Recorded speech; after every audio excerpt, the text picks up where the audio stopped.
O tema dessa noite é para você, do céu para você, o Deus que nos fortalece. Amém? Vou falar de novo para você se encher de força. O Deus que nos fortalece. Agora você fala o título e eu falo aleluia. Aleluias! É? Glória a Deus. Não é, Miguel? Cara, sério, daqui a pouco você vai começar a ouvi-lo pregando. Abre a sua Bíblia então, Juízes capítulo 16, versículo 16 a 31.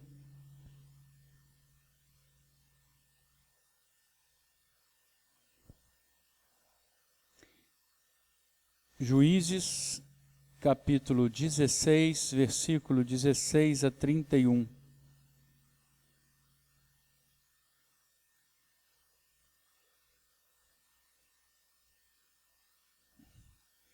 Importunando ela todos os dias com as suas palavras, importunando a Sansão, Dalila, ela, todos os dias com as suas palavras, e molestando-o, apoderou-se da alma de Sansão uma impaciência de matar.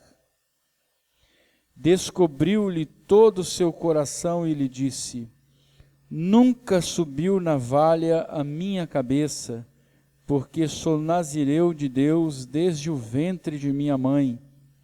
Se vier a ser rapado, ir-se-á de mim a minha força, e me enfraquecerei e serei como qualquer outro homem. Vendo, pois, Dalila que já ele lhe descobrira todo o coração, mandou chamar os príncipes dos filisteus, dizendo: subi mais esta vez, porque agora me descobriu ele todo o seu coração. Então os príncipes dos filisteus subiram a ter com ela e trouxeram com eles o dinheiro. Então Dalila fez dormir Sansão nos joelhos dela, e tendo chamado a um homem, mandou rapar-lhe as 7 tranças da cabeça. Passou ela a subjugá-lo, e retirou-se dele a sua força. E disse ela: os filisteus vêm sobre ti, Sansão. Tendo ele despertado do seu sono, disse consigo mesmo: sairei ainda esta vez como antes, e me livrarei, porque ele não sabia ainda que já o Senhor se tinha retirado dele. Então os filisteus pegaram nele e lhe vazaram os olhos, e o fizeram descer a Gaza. Amarraram-no com 2 cadeias de bronze e virava um moinho no cárcere. E o cabelo da sua cabeça, logo após ser rapado, começou a crescer de novo. Então os príncipes dos filisteus se ajuntaram para oferecer grande sacrifício a seu deus Dagom, e para se alegrarem, e diziam: nosso Deus nos entregou nas mãos a Sansão, nosso inimigo. Vendo o povo, louvavam ao seu Deus, porque diziam: nosso Deus nos entregou nas mãos o nosso inimigo, e ao que destruía a nossa terra, e ao que multiplicava os nossos mortos. Alegrando-se-lhes o coração, disseram: mandai vir Sansão para que nos divirta. Trouxeram Sansão do cárcere, o qual os divertia.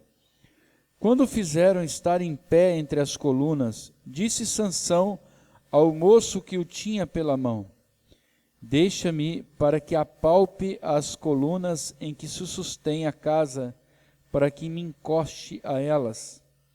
Ora, a casa estava cheia de homens e mulheres, e também ali estavam todos os príncipes dos filisteus, e sobre o teto havia uns 3.000 homens e mulheres que olhavam enquanto Sansão os divertia. Sansão clamou ao Senhor e disse: Senhor Deus, peço-te que te lembres de mim e dar-me força só esta vez, ó Deus, para que me vingue dos filisteus, ao menos por um dos meus olhos. Abraçou-se, pois, Sansão com as 2 colunas do meio em que se sustinha a casa, e fez força sobre elas, com a mão direita em uma e com a mão esquerda na outra. E disse: morra eu com os filisteus.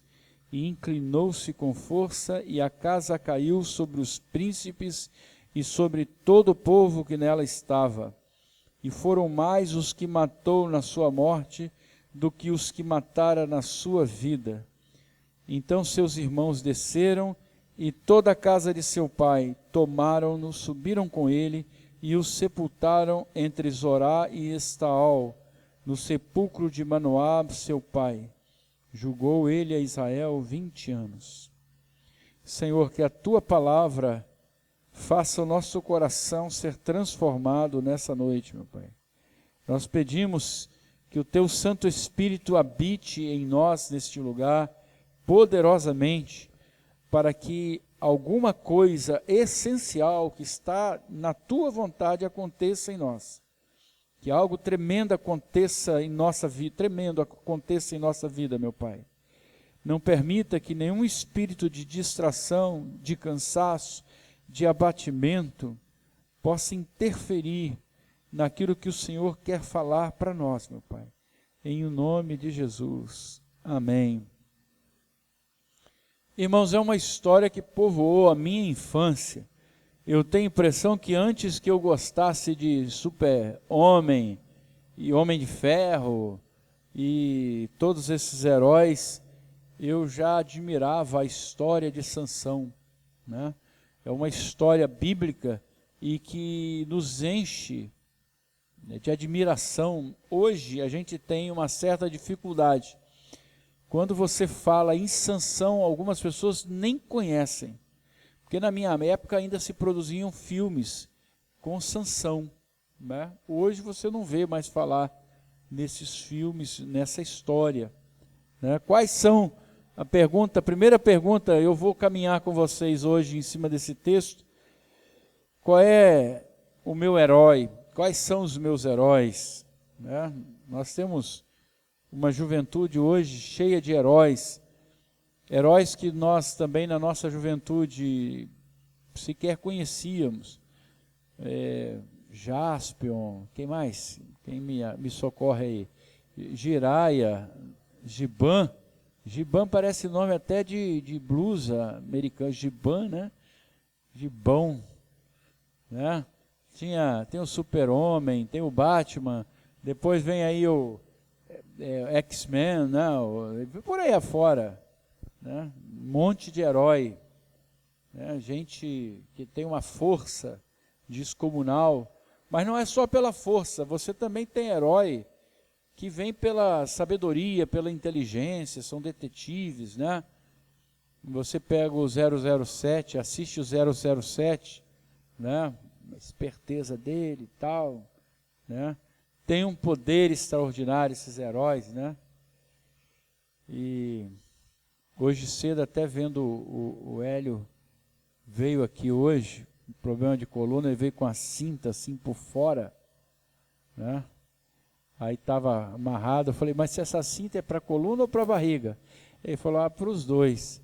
Aí a Joana até virou e falou assim, mas Hélio, por que você colocou essa cinta por cima da blusa? Né? Aí ele falou, estava com muita pressa. Né? Aí eu falei, eu acho então é por isso que o Super-Homem também errou na hora de colocar a cueca, colocou por fora também, né? É o nosso herói, né? O Batman, Superman, que a gente, se você reparar o Superman, você vai ver que é absurdo aquilo ali, né? É aquela malha de circo, mas tudo bem, são os heróis, né? Os heróis. Eles fazem o que eu não posso fazer, porque tem a força que eu não posso ter, amém? Então eles têm um poderio, cada herói tem uma característica. Eu acho engraçado os heróis japoneses, esses são imbatíveis, né? Porque para defender a cidade, eles destroem a cidade toda, né? Detonam aquela cidade e preenche o nosso imaginário, né? E Sansão é um herói de Deus. É um herói de Deus. porque Deus estabelece Sansão como juiz. Juiz não é o termo exato daquilo que a gente conhece hoje, né, como juiz, né? Juiz era um profeta, um líder, um que apontava uma direção, né? E desde pequeno, desde o ventre da mãe, Sansão foi consagrado ao Senhor. Então, naquela época, havia um voto que era específico para se consagrar a alguém. Era o voto de Nazireu. Então, Sansão era um nazireu, né? Juízes 13, versículo 7, a palavra diz assim: você engravidará e dará à luz um filho, todavia não beba vinho, nem outra bebida fermentada, e não coma nada impuro, porque o menino será nazireu, consagrado a Deus desde o nascimento até o dia da sua morte. Sansão, a palavra Sansão quer dizer pequeno sol, né? Então era um homem muito forte, né? Era um homem que combatia, né, com grande capacidade o exército dos filisteus. Matou um leão sem ter nada nas mãos, rasgou o leão ao meio, né? Pegou o leão. Se Sansão fosse vivo, esse gorila pegou essa criança lá na América do Norte, ele com facilidade pegaria o gorila e mataria fácil. Homem forte, né? Ele matou 1000 soldados usando apenas uma queixada de jumento, né? Pegou aquela queixada e saiu acertando todo mundo e matou todo mundo, porque havia uma força descomunal nele. Ninguém conseguia segurar Sansão, né? Se a gente fizer uma relação também, né, quando Zacarias recebe a palavra do anjo de que Isabel ficaria grávida, o anjo diz que aquele menino não beberia vinho ou bebida fermentada. O anjo está dizendo, olha, esse menino será consagrado. Eu posso perceber que toda pessoa consagrada a Deus, ele tem que ser uma pessoa especial, não só naquilo que Deus faz por ele, mas naquilo que ele é. Amém? Então, Sansão, ele é símbolo dessa pessoa, né, que obtém de Deus uma força extraordinária que não é comum nos outros humanos. Mas Sansão, em determinado momento da sua história, tinha uma fraqueza. Ele era um herói para o seu povo, ele era um herói para a sua gente, porque todo mundo via em Sansão um líder, por isso que ele era juiz de Israel. Todo mundo olhava e falava assim, ele é uma grande liderança e ele é um conquistador, é um homem que consegue derrotar os nossos inimigos. Mas Sansão tinha uma fraqueza.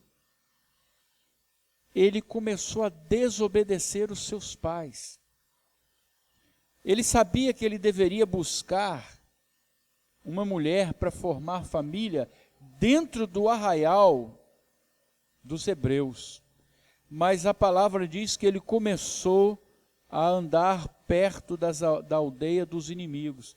Ele começou a entrar lá na aldeia dos inimigos, e ali naquela aldeia ele vai conhecer uma mulher muito bonita, uma mulher encantadora que o atrai, que se chamava Dalila.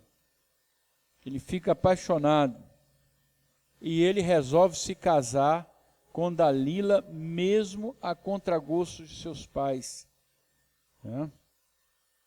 E é exatamente nesse momento que Dalila começa a tentar seduzi-lo, não apenas na carne, mas Dalila tenta descobrir qual é o mistério que cerca a força de Sansão. Depois de uma série de brincadeiras, a palavra diz que ele já estava muito irritado, porque Dalila estava querendo descobrir qual era o segredo da força de Sansão. Aí ele chega e diz, olha, o segredo da minha força é que eu sou nazireu, eu não posso cortar o cabelo, e eu não posso beber bebida forte, porque eu sou consagrado ao Senhor. Então ela pega e corta os cabelos de Sansão, e a palavra diz que ele perde aquela força que ele tinha. E aí a história nós lemos aqui, ele serve de palhaço, ele que era o herói do seu povo se torna na verdade um elemento de diversão para os filisteus, né? Com a história triste de um homem que nasceu para ser um sinal de Deus, né? E aí eu, quando estava lendo esse texto, eu comecei a tirar desse texto, da história de Sansão, algumas lições que são muito importantes para nós, né? Primeira lição, eu preciso reconhecer que Deus tem uma aliança com o seu povo. Deus tem uma aliança com o seu povo. Desde o Antigo Testamento até os dias de hoje, Deus tem uma aliança. A aliança que Deus tem conosco é uma aliança marcada pelo sangue de Jesus. Amém? Jesus é o nosso herói. Jesus é aquele em que se concentra toda a força do nosso povo. Eu preciso reconhecer que Deus tem uma aliança com o seu povo. Sou povo de Deus, logo eu tenho uma aliança com Deus. Eu tenho uma aliança com Deus. Há algo que me liga a Deus para que Ele realize através de mim os seus propósitos. A força que há em mim provém da aliança que eu tenho com Deus. A força não está naquilo que eu sou, mas está na aliança que eu tenho com Deus. Este voto de Nazireu, este voto de consagração de Sansão me ensina que a força não está no cabelo. Não é exatamente o cabelo, é a desobediência diante de um voto que faz com que Sansão perca o Espírito de Deus que habitava nele e que dava força a ele. Irmãos, ele é precursor daquilo que Jesus vai falar para a samaritana. Até então, a força de Deus se manifestava onde? Na Arca da Aliança, no tabernáculo. Mas em Sansão, a força de Deus se manifestava nele. Por quê? Porque ele era tabernáculo de Deus. Então, quando ele quebra esse trato, essa aliança com Deus, a força se esvai, por quê? Porque o Espírito saiu dele. Saiu o Espírito da vida dele. Então, a lição que eu preciso aprender é que a força não está exatamente naquilo que eu sou no mundo. Dizer, eu sou cristão, eu sigo uma religião, isso não diz nada. É preciso que o Espírito Santo habite em mim. Para que a força de Deus esteja em mim, é preciso que o Espírito Santo habite em mim. Ainda que eu tenha a roupagem da aliança, se o Espírito não habitar em mim, essa aliança não funciona. Então, quando a gente pensa em Sansão, a gente logo firma no cabelo. Fala assim, não, ela cortou o cabelo dele, e aí ele perdeu as forças. A força dele estava no cabelo. Não, a força dele estava no voto de Nazireu. Uma vez quebrado o voto, o Espírito saiu dele e ele perdeu a força. Então não é o fato de olharem para você e falar, você tem a aparência de cristão que vai fazer de você uma pessoa consagrada. Não é o fato de Sansão ter cabelo comprido e não se aproximar de bebida forte que vai fazer dele um nazireu. O que faz dele um nazireu é que ele tem uma aliança com Deus e essa aliança produz força nele. Amém?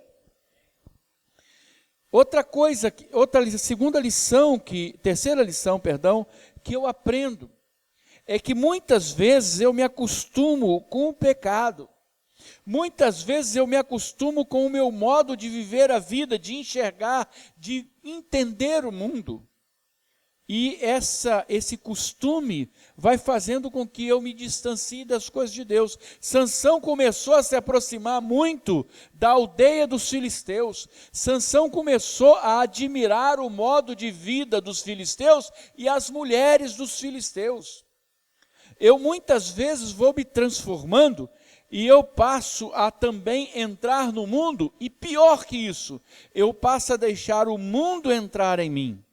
E a contaminação que acontece no meu coração faz com que o Espírito Santo não divida espaço com o pecado. Exatamente isso. Acostumar-se com o pecado é perigoso. Um abismo chama outro abismo, né? A obediência deve ser uma constante em nossas vidas para que eu possa entender o mundo pelos olhos de Deus. O que nós chamamos de cosmovisão depende daquilo que está no seu coração. Você tem que olhar o mundo de acordo com os olhos do Senhor. Isso faz uma diferença muito grande, porque nos coloca como um sinal de contradição, nos coloca como pessoas que estão caminhando ao contrário do rio. Então, é uma contracultura cristã o que Jesus propõe para nós. Essa aliança que eu faço com o Senhor, essa aliança que é marcada pelas águas do batismo, essa aliança que eu testemunho perante as pessoas com quem eu convivo, essa aliança é que me dá força para prosseguir. É essa aliança que me dá força para enfrentar os meus inimigos. Tudo aquilo que Sansão vive prefigura, exemplifica aquilo que você e eu vivemos. As dificuldades pelas quais nós passamos diante da sociedade, do nosso grupo, são dificuldades que nós só podemos vencer se a força estiver dentro de nós, se o Espírito Santo estiver dentro de nós, amém? Sansão brincou com o pecado por mais uma vez. Né? O que significa isso? Ele, na verdade, ele começou a ter a sua identidade prejudicada no momento em que ele começou a se contaminar com o modo de vida dos filisteus. Eu preciso ter o caráter de Jesus. Eu preciso ter a marca de Jesus em mim. Essa marca, ela precisa ser identificável. As pessoas têm que olhar para mim e identificar pelo meu modo de viver, pelo modo de pensar, pelo modo de falar, alguém que está cheio da palavra do Senhor, com a característica do Senhor. Pouco a pouco as pessoas vão se esquecendo e vão se aproximando das coisas que são coisas seculares, mas não só seculares, mundanas. Irmãos, deixa eu fazer um intervalozinho aqui para que a gente fale sobre isso, sobre essa diferença de secular e mundano. Eu posso ter coisas seculares que me façam crescer. Pode. Coisas seculares são coisas que pertencem à cultura de um povo. Pode. O que eu não posso é deixar-me contaminar pelas coisas que são mundanas. Eu posso ouvir música secular? Posso. Posso. Eu posso, na verdade, assistir a um filme? Posso. O que eu não posso é deixar que música, filme, pintura, desenhos sejam profanos. Sejam, na verdade, coisas que vão macular o meu coração. Tá? Então, nós às vezes erramos porque vamos nos aproximando de um ambiente de pecado. Quando você está no trabalho, isso é muito, muito perto da nossa realidade. Às vezes as pessoas estão comentando, contando coisas, ironizando, e você está ali, você não quer desagradar aquele grupo. Porque a nossa psicologia nos encaminha a sermos aceitos pelo grupo. Né? Todos nós temos uma formação voltada para isso. Você quer ser aceito pela sua casa, pela sua família. Sentimentos de rejeição começam exatamente quando os pais não aceitam a forma como o filho é, ou como a filha. E a filha e o filho têm necessidade de ter esse feedback dos pais, essa aceitação. Isso se reproduz também na sociedade. Né? Você, às vezes, tem necessidade de sentir que as pessoas te aceitam, que as pessoas admiram quem você é. E por conta disso, nós perdemos, às vezes, os limites. E nós nos envolvemos demais com essas coisas. Né? Lá em Itaperuna, uma senhora uma vez disse para mim assim: Eu comprei um computador lá para casa, mas eu estou estranhando muito, porque o meu filho, quando vai para o computador, ele coloca o cobertor por cima. Ele coloca o cobertor, tampa o computador, tampa ele, fica lá um monte. Não sei por que isso, porque quando ele sai de lá, calor de Itaperuna, né? Eu falei, o seu filho está vendo pornografia. Não, mas o meu filho não faz. Faz. Destampa o cobertor. Mas ora muito. Né? Por quê? Porque vai de um clique, vai pouco a pouco. Vai de uma novela. Vai do ambiente de novela. Às vezes a pessoa fala assim, você já reparou como hoje tem um monte de gente saindo do guarda-roupa? É a expressão que se usa, né? Por que isso? Porque a criança está sendo formada num lar que não consegue desligar a televisão, não consegue educar em bons programas. Então a criança está vendo programas absolutamente inadequados até para a mãe. E ele está vendo. Eu fui visitar uma senhora uma vez, e eu estava na sala conversando com ela, e tinha uma novela dessa, Vale a Pena Ver de Novo, e tinha uma cena tão desagradável, e eu estava tão sem graça, porque era uma senhora. Aí eu fui forçado a falar, a senhora se incomoda de desligar, porque tá absurdo isso, 2 horas da tarde essa cena. Vale a pena ver de novo. Essas coisas vão fazendo com que o nosso coração se acostume com isso. Nós estamos reféns de informações visuais. E isso é um perigo. Por que hoje as pessoas estão com essa formação? Porque não leem, não estão na palavra, não vão à igreja. Deixa eu falar para você, o pecado entra nas casas pela porta da frente. O pecado não entra pela janela, entra pela porta da frente. Há muita coisa acontecendo que acontece em nossas casas porque nós estamos perdendo a autoridade de pais na hora de exercer domínio sobre a educação dos nossos filhos. Nós passamos essa última semana com toda a sociedade brasileira usando um termo que eu não tinha escutado ainda, estupro coletivo. Né?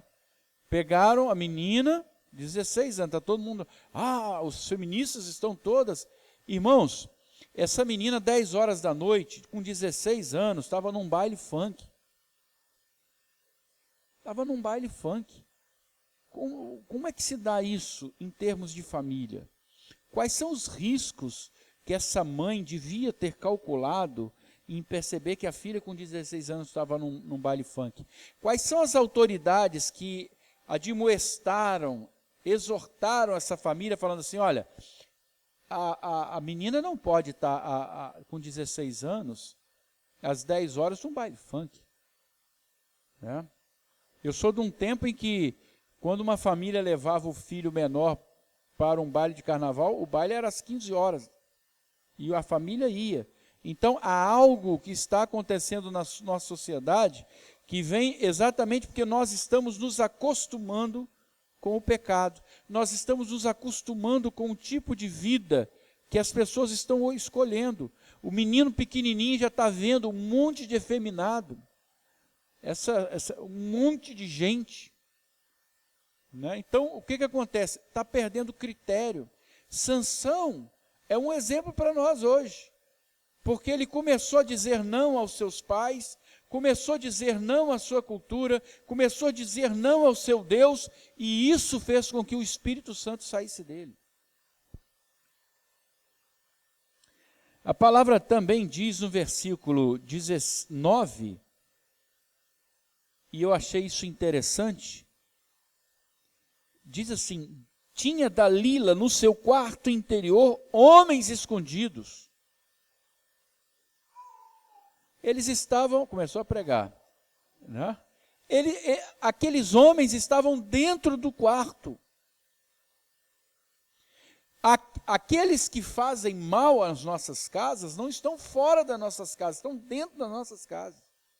O inimigo já entrou dentro da casa. Quando o inimigo entra dentro da casa, é exatamente para derrotar.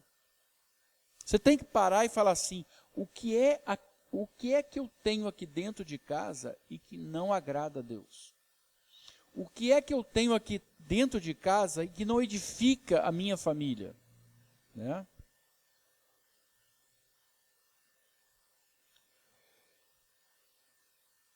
Essa demonstração do versículo 9 nos mostra exatamente que Sansão vivia num tipo de luxúria incompatível com a vontade de Deus. O que nós estamos vivendo dentro das nossas casas? Deus é o Deus de muitas chances, mas é bom não abusar. A próxima lição, irmãos, a contaminação com o mal, a perda da visão. Quando o Espírito Santo sai do coração do homem, quando o Espírito Santo sai do seu coração, começa a acontecer algo que é visível na igreja. Você conversa com a pessoa fala assim, eu não vou à igreja não, ficar lá no meio olha, é uma panelinha só, aquilo ali é uma panelinha. Você acredita que eu tive uma gripe e ninguém foi me visitar? Aí você começa a se armar contra as pessoas da igreja. É um sintoma de que a pessoa está perdendo aquela visão que nós adquirimos quando o Espírito Santo está em nós. Você pergunta para a pessoa, mas você participava do ministério da visitação? Eu não. É outra panelinha. Ou seja, a pessoa estava dentro da igreja e não visitava ninguém, não fazia nada por ninguém, mas quer arranjar um argumento para justificar aquilo que está acontecendo com ela. E o que está acontecendo com ela é pura derrota espiritual. A pessoa está na igreja, ela começa a sinalizar que está saindo, está tendo uma vida longe do Senhor, e isso faz com que ela vá perdendo aquela visão anterior. Irmãos, deixa eu falar uma coisa para você. Busca a palavra de Deus, busca a oração, busca clamar a Deus para que você não perca a visão. A força que está em você pode não permanecer em você se você quebrar a aliança que você tem com Deus. A força que está em você pode sair se o Espírito Santo sair de você, se você se tornar uma pessoa prepotente, se você se tornar uma pessoa autossuficiente, se você achar que as suas opiniões têm maior valor que a própria palavra de Deus. Tudo isso vai colocando em você, na sua palavra, uma arrogância que faz com que você perca a simplicidade dos que estão a serviço do Senhor. E quando o Espírito sai de você,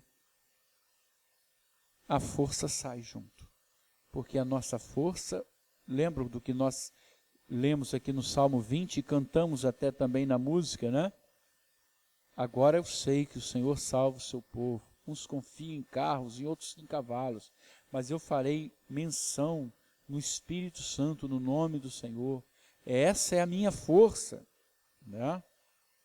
E eu tenho, por conta desta cegueira espiritual, muitas pessoas que servem de exemplo para mim, para que eu possa fazer exatamente o contrário do que elas fizeram. Glória a Deus. Né? Você pega, por exemplo, ontem, eu estou me lembrando aqui de ontem, nós estivemos lá em Maricá, no nosso primeiro culto, com ceia, né? Foi muito bom, foi uma alegria. E Jane falou comigo, olha, a pregação foi curtíssima, mas só por conta disso eu preparei uma de 4 horas para hoje. Né? Irmãos, os discípulos de Emaús, eles estavam na contramão da história. Deus estava realizando algo tremendo em Jerusalém, e eles estavam voltando para Emaús porque eles estavam decepcionados com Deus. Eles não estavam conseguindo ver aquilo que Deus estava fazendo. Estava na contramão da história. Jesus estava caminhando com eles e eles nem estavam imaginando que era Jesus. se acostumaram com a visão e perderam o momento, perderam o ponto. Outro exemplo também que nós comentamos pouco, naturalmente, é Judas Iscariotes, né? Em João 12, perceba, João 12, versículo 6, João diz: tendo a bolsa, tirava o que nela se lançava. Uma palavra que é levantada por um discípulo de Jesus com relação ao tesoureiro. Vira e fala assim: ele pegava o dinheiro e usava para seu próprio proveito. Quando você pega a história de Judas, você fala assim: como é que Deus permitiu que Judas pagasse um preço de ser o traidor? Ninguém nasce traidor de uma hora para outra. Ninguém se afasta de Deus de uma hora para outra. Isso é algo que vai contaminando o seu coração, é algo que vai acontecendo na sua vida. Com Judas foi a mesma coisa. Ele andava com Jesus, estava perto de Jesus, foi escolhido o discípulo de Jesus, mas ele estava ali junto de Jesus por causa dos seus próprios interesses. Ele não estava interessado em ter a visão de Deus. Amém. É a visão de Deus que nos interessa. O que nos traz na igreja? O que nos faz vir à igreja? Eu tenho que colocar isso bem claro na minha vida, na minha aliança com Deus. O que me traz à igreja não é que eu tenha o interesse apenas de receber uma bênção de prosperidade, ainda que eu reconheça que Deus é bom e tudo que Ele faz é para que nós possamos ser felizes. Mas não deve ser isso que me traga à casa do Senhor. São os anti-heróis que nos devem alertar sobre aquilo que eu não posso fazer. Judas foi um desses, Tomé era outro. Tomé também estava andando com Jesus, ouvia Jesus falar o tempo todo. Quando Jesus ressuscita, ele levanta dúvida no seu coração. Por quê? Porque ele não colocou no seu coração aquilo que era a primícia do Evangelho de Jesus. Ele estava com Jesus, mas o seu coração não estava perto. Pedro gostava de Jesus. Pedro estava colado com Jesus. Mas faltava a Pedro uma experiência com o Espírito Santo que pudesse fortalecê-lo. Pedro falava com Jesus: olha, se alguém tocar em você, vai mexer comigo, né? E aí Jesus disse para ele assim, ó: em verdade te digo que esta noite, antes de cantar o galo, 3 vezes me negarás. Pedro estava confiando na sua história pessoal, naquilo que ele podia fazer, né? Faltou a ele o quê? Sensibilidade para falar assim: eu dependo de Deus, eu dependo do Pai, né? Irmãos, o que faltou em Sansão? Faltou reconhecer que a força não era dele. Que ele era nazireu, todos nós sabemos. Mas quem é nazireu possui a força que vem da aliança que faz com Deus. A força é o Senhor. Por isso que a ministração desta noite nos diz assim: o Deus que nos fortalece, é Ele que nos dá a condição de prosseguir, de perseverar. O que acontece com a nossa vida, irmãos? Nós somos chamados também a sermos consagrados ao Senhor. Sansão tinha o Espírito de Deus em si. Nós também temos que ter esse mesmo Espírito em nós, na nossa vida. Nós não temos que caminhar de acordo com o nosso entendimento. Às vezes eu vejo as pessoas buscando razões na Bíblia, mas estão buscando razões que justifiquem a sua própria vida, o seu próprio comportamento. Eu quero buscar na Bíblia as razões de Deus para que eu possa ser um colaborador de Deus, para que eu possa sentir o Espírito Santo em mim, para que Ele me fale, para que Ele me fortifique, para que Ele me esclareça. Hoje, irmãos, nós estamos com um desafio muito grande. O desafio de perseverar na casa do Senhor alcança todos nós que somos consagrados. O que é ser consagrado? É tornar-se sagrado tornar-se sagrado para alguém. E ser sagrado é ser ofertado em separado. É você pegar e separar, falar assim, ó, esses aqui são meus. É você estar junto do Senhor numa parte. A sociedade está lá, você está aqui. Não dá para você fazer as duas coisas. Deixa eu terminar essa ministração, só lembrando aqui, não ia citar, mas vamos aproveitar esse momento, em pegar Levítico capítulo 10,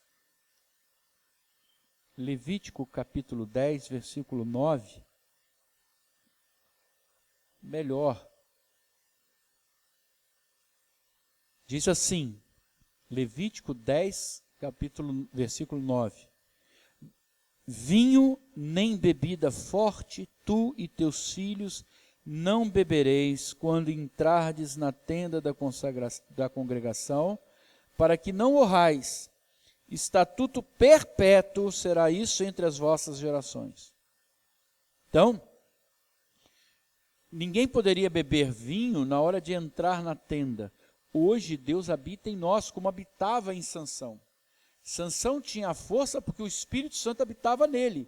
Ele era nazireu. Nós também, nesse sentido, nós somos também consagrados ao Senhor como cristãos, e o Espírito habita em nós, e a palavra diz, não vos embriagueis com vinho, mas enchei-vos com o Espírito Santo. E a palavra continua, para fazerdes diferença entre o santo e o profano, e entre o imundo e o limpo, e para ensinardes aos filhos de Israel todos os estatutos que o Senhor lhes tem falado por intermédio de Moisés.